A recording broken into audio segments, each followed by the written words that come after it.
అంతగానే ఇంకా మనిషి నిర్ణయం చేసి ఏం పేరు పెట్టదు, నువ్వు ఏ పేరు పెట్టినా ఒకటే. లెక్కల మాస్టర్కు కొడుకు పుట్టేట ఏం పేరు పెట్టాలనుకున్నట్ట. వాడు ఆవిడ వచ్చి నేనేమో మా నాన్న పేరు పెట్టాల్సిందే అది అని నేను నాగదేవతకు మొక్కుకున్నానంటే సరే నాగా అని పెడదాం అనుకున్నట్ట. సో ఇంతట్లో అత్తగారు వచ్చి మా ఆయన పేరు పెట్టరా అందరు, ఆయన పేరు భాస్కరం, అందుకని నాగభాస్కరం అని పెట్టారు. అప్పుడు వీడికి ఆయన వీళ్ళ అమ్మగారు వచ్చింది, అదేమిట్రా వాళ్ళ నాన్న పేరు పెడతారు మీ నాన్న పేరు పెట్టరా అంటే, వీళ్ళ నాన్న పేరు రామారావు అందుకని నాగరామ భాస్కర అన్నారు. ఇలా మొత్తం బంధువులన్నీ చెప్పిన మాటలన్నీ కలిపితే నాగ సూర్య సత్య సోమన ఇలా భాస్కర అని ఇలా పొడిగింది. వీటి పేరు పాస్పోర్ట్ లో కాదు ఎయిర్పోర్ట్ లో కూడా పట్ట.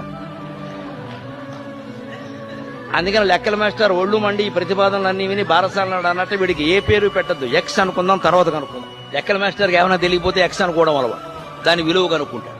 విలువ ఉంటే కనుక్కోవచ్చు, లేకపోతే లేదు. వీడికి విలువ ఉంటే కదా అప్పుడు కనుక్కోవచ్చు. పేరును బట్టి జీవితం అంతా ఉంటుంది, నక్షత్రాన్ని బట్టి జీవితం అంతా ఉంటుంది. ఎందుకంటే